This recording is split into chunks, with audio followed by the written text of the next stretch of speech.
السلام علیکم ناظرین، پروگرام ویوز آن لائن میں خوش آمدید۔ ناظرین، مقبوضہ کشمیر کے مسلمان پچھلے تقریباً 70 سال سے بھارتی جارحیت کا شکار ہیں، جس کے نتیجے میں تقریباً 1 لاکھ سے زائد مسلمان شہید کیے جا چکے ہیں اور ظلم کا سلسلہ اب تک جاری ہے۔ ناظرین، آج کے پروگرام میں ہم بات کریں گے کہ قادیانی جماعت کی وہ کیا ایسی منفی سرگرمیاں تھیں اور وہ کیا ایسی پالیسیز تھیں جن کی بنیاد پر مسئلہ کشمیر وجود میں آیا۔ آج ہمارے ساتھ شریک گفتگو ہیں جناب سید کفیل شاہ بخاری، جو کہ نائب امیر ہیں مجلس احرار اسلام پاکستان کے۔ کفیل صاحب، آپ کا بہت شکریہ، آپ ہمارے پروگرام میں بہت مہربانی، آپ کی بہت شکریہ۔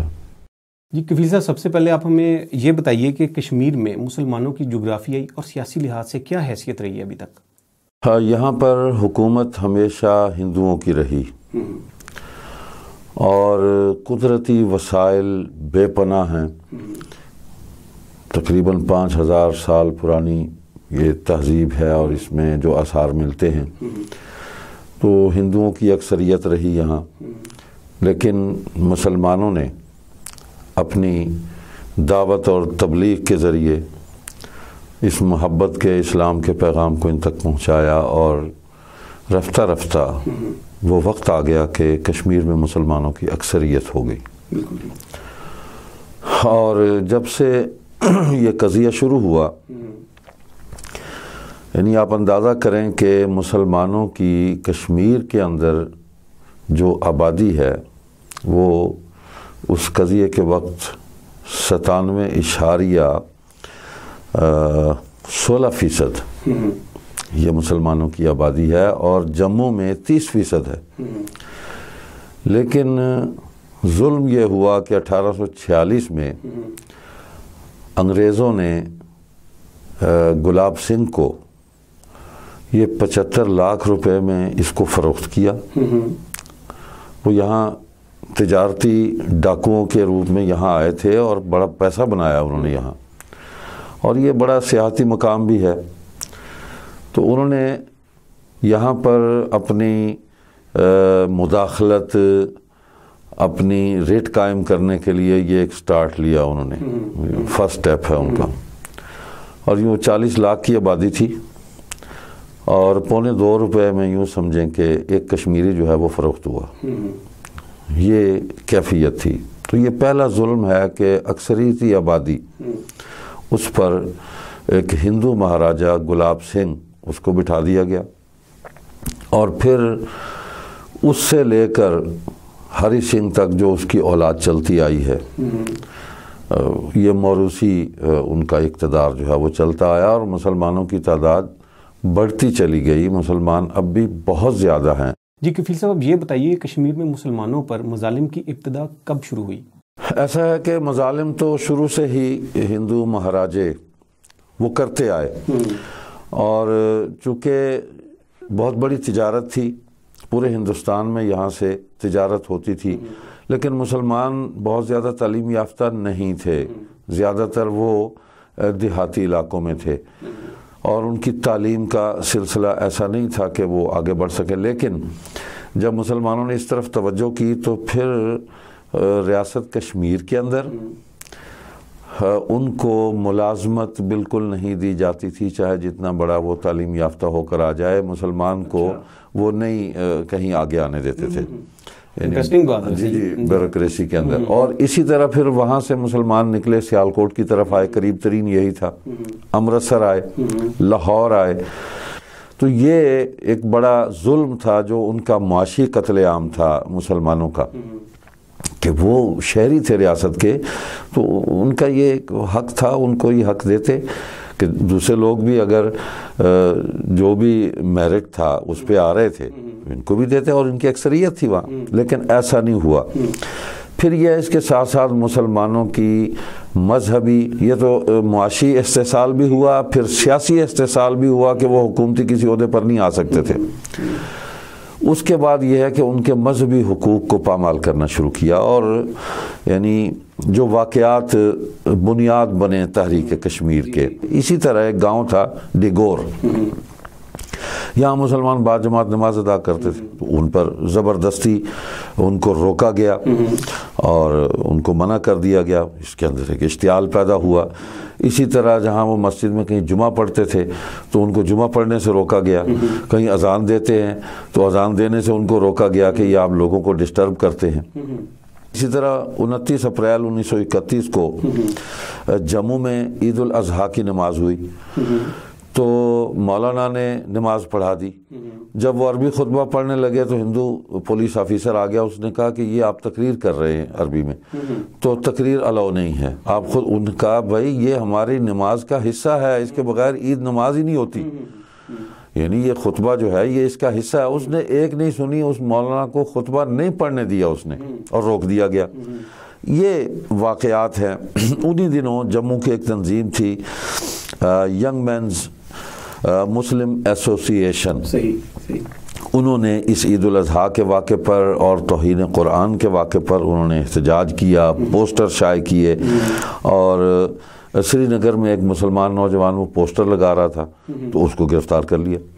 تو یہ اس قسم کے پے در پے واقعات ہوئے۔ اور پھر 25 جولائی کو انہوں نے شملہ میں ایک کشمیر کمیٹی بنا دی، آل انڈیا کشمیر کمیٹی، آل انڈیا کشمیر کمیٹی، ہاں جی، اس میں دھوکہ دیا علامہ اقبال کو، خواجہ حسن نظامی کو، اور اسی طرح اور میرا خیال ہے کہ وہ دھوکے سے اور یہ میرا دباؤ ڈال کے، اور مرزا بشیر الدین محمود جو تھا وہ اس کا صدر بن گیا۔ جی صدر، اس کا صدر بن گیا۔ اور اس آل انڈیا کشمیر کمیٹی کا جو صدر دفتر تھا، مرکزی دفتر، وہ قادیان رکھا۔ تو بہرحال یہ کشمیر کمیٹی بھی اسی تناظر میں انہوں نے بنائی، اور اس پر مسلمان بڑے حیران تھے کہ یہ ان کو اچانک بیٹھے بیٹھے کیا درد اٹھایا۔ اور اس کمیٹی کے اندر ایک عبد الرحیم درد نامی شخص تھا جو مرزا بشیر الدین کا سیکٹری تھا، یہ قادیانی تھا۔ اچھا۔ اور اس نے بڑا مطلب میجر پارٹ جو ہے وہ اس کے اندر پلے کیا اس نے، اور دھوکہ دہی اور سارا وہ سمیٹنا اور اپنے آدمیوں کو یعنی اقتدار کی راہداریوں میں پہنچانا اور مناصب پر ان کو بٹھانا، یہ شروع سے ان کا ٹارگٹ رہا ہے کہ کی پوسٹیں جو ہیں وہ ہمارے قبضے میں آئیں۔ یعنی اس کمیٹی کا اصل مقصد تو یہ تھا کہ وہ مسلمانوں کی داد رسی کرے، لیکن نہیں، مسلمانوں کی داد رسی نہیں، یہ تو سامنے رکھا گیا۔ اس کے مطلب پیچھے جو تھا، جو ان کو بیک ڈور ڈپلومیسی جس کو کہتے ہیں، کہ وہاں کشمیر میں ہمارے داخلے کا راستہ کھلے گا اور وہاں ہم تبلیغ کریں گے۔ چنانچہ انہوں نے شوپیاں، پونچھ اور دیگر کئی مقامات پر انہوں نے تبلیغ کی، اور کچھ مسلمانوں کو انہوں نے ورغلایا، دھوکہ دیا، وہ قادیانی ہو گئے۔ تو اس پر پھر قدرت اللہ شہاب نے بھی لکھا اس پر کہ وہ سید اللہ شاہ بخاری وہاں پہنچے، مجلس ارار نے تحریک کو اپنے کنٹرول میں لیا اور انہوں نے وہاں تقریر کی، اور بے شمار وہ لوگ جو ان کے دھوکے میں آ چکے تھے، جو قادیانی بن گئے تھے، وہ دوبارہ واپس آئے اور مسلمان ہو گئے، انہوں نے توبہ کی۔ جی کفیل صاحب، یہ بتائیے کہ پاکستان اور بھارت کے درمیان جو یہ مسئلہ کشمیر ہے، 70 سالوں سے تقریباً اس کو ہو گئے، تو یہ کب اور کیسے شروع ہوا اور اس کے محرکات کیا ہیں؟ اس میں یہ ہے کہ جب تقسیم ہند کے معاملات شروع ہوئے تو ایک تو ہمارے سامنے ریڈ کلف ایوارڈ ہے، اور اس کے تحت جو کچھ بھی ہوا، اور پھر تقسیم کے حوالے سے جو پلان بنا اس میں یہ تھا کہ ضلعی سطح پر اس کو ہم لے کر چلیں گے، جہاں بھی مسلمانوں کی آبادی زیادہ ہے تو وہ پاکستان کی طرف آ جائے گا۔ تو اس موقع پہ بڑا عجیب ڈرامہ کیا انہوں نے کہ اچانک راتوں رات اس پورے طریقہ کار کو تبدیل کر دیا گیا، اور یعنی پٹھان کوٹ جو ہے وہ تحصیل ہے، گرداسپور ضلع ہے۔ گرداسپور ضلع کے حوالے سے اگر تقسیم ہوتی تو پورا ضلع پاکستان میں آ رہا تھا، صحیح پاکستان میں آ رہا تھا۔ تو اس کو تبدیل کیا، اور اس کے پیچھے مسٹر ظفر اللہ ہے جو باؤنڈری کمیشن میں بھی وہ چل رہا تھا۔ اور یہ افسوسناک بات ہے کہ مسلمانوں کی نمائندگی جو ہے وہ ایک غیر مسلم کو، ایک قادیانی کو جو دی گئی، اور وہ ہاں، اور اس کو مطلب ہے کہ انگریزوں نے بھی طلب کیا اور نہرو نے بھی اس کی حمایت کی کہ مطلب یہی ٹھیک ہے بندہ، انہوں نے تو کرنی تھی۔ ہاں جی۔ تو خیر تحصیل سطح پر جب آئے تو اس میں اب قادیان میں تو یہ تو گاؤں تھا، اس میں تو مسلمانوں کی اکثریت نہیں تھی، اس میں یا سکھ تھے یا قادیانی تھے۔ تو یہ اصل میں اس کے پیچھے یہ واحد راستہ تھا پٹھان کوٹ کا جو انڈیا کو زمینی راستہ مل رہا تھا کشمیر جانے کے لیے. دیکھیں ہمارے پاس تو یہ مطلب گلگت بھی موجود تھا, ہمارے پاس تو یہ راول پنڈی والا راستہ بھی موجود تھا, لیکن انڈیا کے پاس یہ واحد زمینی راستہ تھا. تو اس کو یہ انگریز قادیانی سازش ملی بھگت کے ذریعے اس کو راتوں رات تبدیل کر کے اس کو تحصیل لیول پہ تقسیم کو لا کے کہ اس میں مسلمانوں کی اکثریت نہیں بنتی ہیں, لہذا اس کو کاٹ کر ادھر کر دیا گیا. اور پیچھے جو اصل سازش تھی کہ قادیان کو یہ ویٹیکن سٹی کا درجہ دلوانا چاہتے تھے. اچھا جی, کہ یہ ہمارا بڑا مقدس شہر ہے, مقدس مقام ہے. وہ تو ایسے ہی ہے نا, ان کی تعلیمات کے اندر بھی وہ کہتے ہیں کہ یہ ہمارے لیے تو مکہ اور مدینہ بھی یہی ہے, نعوذ باللہ یہی ہے. اور چونکہ انگریز تقسیم خود کر کے جا رہا تھا, اس نے ایسی خوفناک تقسیم کی ہے کہ اس کے اندر اس نے مسلمانوں کو بہت ہی مطلب ایک مستقل پریشانیوں میں مبتلا کر دیا. ایک ایسا تنازع مستقل طور پر کھڑا کر دیا جس میں ٹول کا کردار قادیانیوں نے ادا کیا کہ مسلمانوں کے خلاف ایک ایسا ایشو کھڑا کر دیا جائے کہ یہ ہمیشہ اس پر لڑتے رہے. یعنی کہ ان کو قادیانیوں کو کھڑا کرنے کا مقصد بھی تو یہی تھا. اور یہ ان کے اندر مطلب اس کو فٹ کیا گیا اور اس نے وہاں بیٹھ کر اپنا پورا ٹول کا کردار ادا کیا مسٹر ظفر اللہ خان نے. اور کشمیر کا یعنی یہ گرداسپور سارا انڈیا کو دے دیا اور یہ اس کو واحد زمینی راستہ بھی اس کو مل گیا. ورنہ اگر گرداسپور ہمارے پاس ہوتا تو آج کشمیر کی یہ صورتحال نہ ہوتی. نہیں تھا, پٹھان کوٹ بھی ہمارے پاس تھا. کفیل صاحب تو یہ پھر قادیانی جو تھے وہ ہجرت کر کے پھر یہاں کیوں آ گئے؟ ہاں یہ بات, ہاں یہ ایک سوال ہے. دیکھیں یہ آج کہتے ہیں کہ ہم پاکستان کے بڑے حامی تھے اور یہ تھے وہ تھے. ان کا معاملہ یہ ہے کہ انہوں نے عین وقت پر اپنے آپ کو جب تقسیم ہو رہی اپنے آپ کو کہا کہ ہم مسلم آبادی کا مسلم کمیونٹی کا حصہ نہیں ہیں, ہم ان سے الگ ایک فرقہ ہیں الگ. اچھا جی, یعنی اس وقت ظاہری معنوں میں اپنے آپ کو نان مسلم ڈکلیئر کر لیا انہوں نے کہ اگر مسلم کمیونٹی کا حصہ بنتے ہیں تو یہ پھر ادھر جاتا ہے پاکستان میں, پاکستان کا, اور پھر کشمیر کا بھی پاکستان کا حصہ بن جائے. ٹھیک. اور اسی دور میں مرزا بشیر الدین جو ان کے دوسرے خلیفہ تھے, انہوں نے ایک مجلس عرفان ہے, اس کے اندر یہ ان کے لٹریچر میں موجود ہے, چھپی ہوئی ہے, اس میں انہوں نے گفتگو کرتے ہوئے کہا کہ ہم اس تقسیم کو عارضی طور پر قبول کر رہے ہیں, بالآخر ہم نے پھر اکٹھے ہو جانا ہے اور اکھنڈ بھارت ہم بنائیں گے. یعنی کہ قادیانیوں کا یہ کہہ سکتے ہیں کہ یہ عقیدہ ہے کہ پاکستان اللہ نہ کرے کہ وہ دوبارہ بھارت کا حصہ بن جائے گا. بالکل, یہ ان کا اکھنڈ بھارت اس کا بیان ہے سارا. اور اس میں یہ ہے کہ انہوں نے یعنی وہاں سے منتقل اس لیے ہوئے کہ وہاں ان کے لیے اب کچھ رہ نہیں گیا تھا.